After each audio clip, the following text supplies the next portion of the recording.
I want to take a minute to kind of walk through what we're going to talk about today and what the objectives are. Obviously, a lot of you have folks in your company that are serving on boards, folks in your company that probably want to serve on boards, and you are often in your position in the role of matching them, of counseling them, of talking to committees about what a strategy might look like and how we make this a business objective, or not just something that happens organically, things of that nature. So that's really the nature of this talk today, is really how to create a strategic board placement program. We're going to do that through a couple of different topics. The first is we're going to kind of start real high level, kind of 10,000 feet. Sort of the state of nonprofit boards today, and there's been some research basically that I'm going to walk through. But then we're going to have a couple of panel members come up, but I'm not going to make you do that, sort of sit and be stared at while I actually go through this PowerPoint. But Tim and Joe from both the Federal Reserve Bank of Atlanta and PricewaterhouseCoopers are going to come up and share how their programs particularly work in their organizations, sort of like case studies for that. So that's what we're going to do. But we're going to talk about the state of nonprofit boards, board placement in the context of a citizenship strategy, benefits gained by companies, board members, and nonprofits, and barriers to implementing a program, as well as setting up a system to achieve those desired results in an hour or less. How about that? So let's get started. There are, in the board landscape, about 1.2 million nonprofit 501c3 organizations, and if those of you who have not heard sort of the kind of state of the nonprofit sector talk, about 90% of those organizations are under 10 million. The real story there is about 76% of those organizations are under $500,000 a year.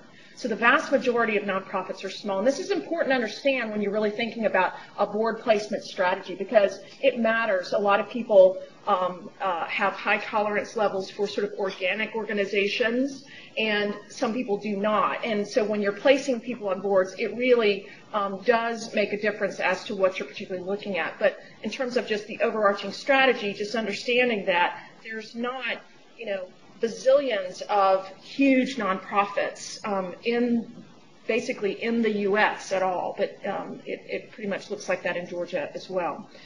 The median board size is about 17 folks, and the average board size is about 19. And the trend right now is towards smaller, more entrepreneurial boards. So you're going to see that continue to retract.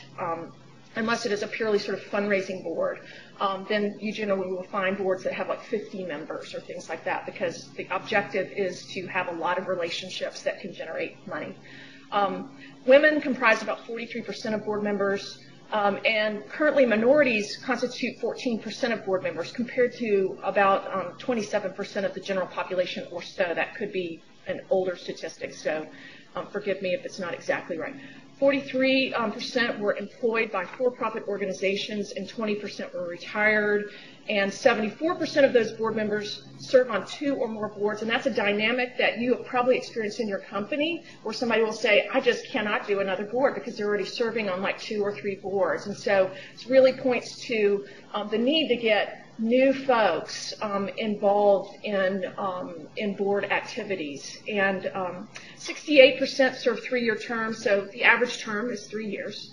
And generally people, once they serve on a board, they're there for almost 6 years. So that's quite the commitment. And that's something to also think about in terms of how you place people, because it's not an in and out kind of thing. It's a lot of your life and your time and your free time serving on a board.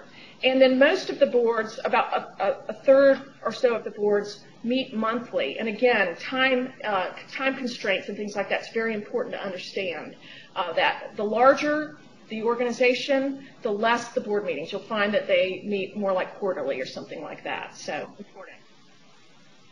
There's a shortage of board of directors. There's about 3 million board vacancies in the U.S. right now. And about 1.8 million become available each year. So there's quite the backlog. And so we really do need you guys to have these programs in your company. It's most acute for the small, medium companies, and that's not a mystery because they have a hard time marketing themselves anyway, as you might imagine, and there's a lot of them. As I said, 73% are pretty small, and so to have you guys know about all of those organizations, what they do, and what the fit is for your professionals is kind of it's a pretty big hurdle. So it's most acute amongst those. As I said, there's a lot of board openings, but there are also a lot of underutilized board candidates with the expertise and willingness to serve on boards. This is from a research study, a national research study done by BoardSource, BoardNet USA, and a lot of state associations like us. And so a little bit of this is redundant, so I'm going to move on. You know, most board members, when we polled board members on existing boards, they're very concerned about the overall board effectiveness. And this gets to training, so we're going to talk a little bit when we talk about sort of board programs inside the company. Training becomes really important when you kind of look at these statistics. Most board members, it's interesting, about 74% think they do a great job, right? But about 30%, you know, are not impressed with their fellow members' performance. So they're looking around, they're like, you stink, but I'm great. But anyway,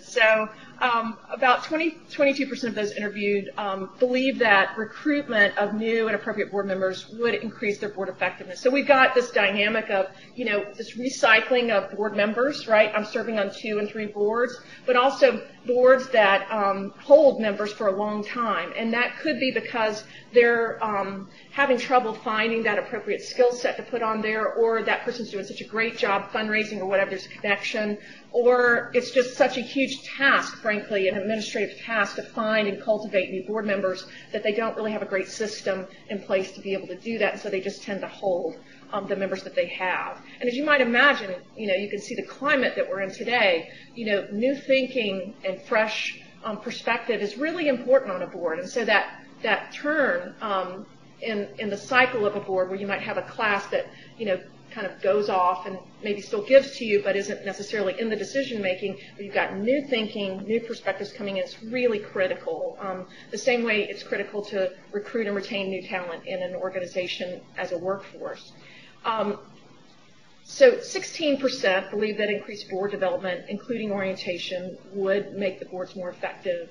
And they also stated that their effectiveness was hindered because their role was unclear and the background or skills of members did not accurately reflect the needs of that organization. Again, to fresh blood and new thinking, but also to the type of orientation and the level of training that's given to board members as they come on. And so what I want to point out is that if nonprofits, individual nonprofit organizations are not able or capable or willing to offer that kind of good training and good orientation, then it's very helpful to have companies be able to offer that to their folks before they even get onto those boards. Does that make sense? So it really needs to kind of handle from both ends.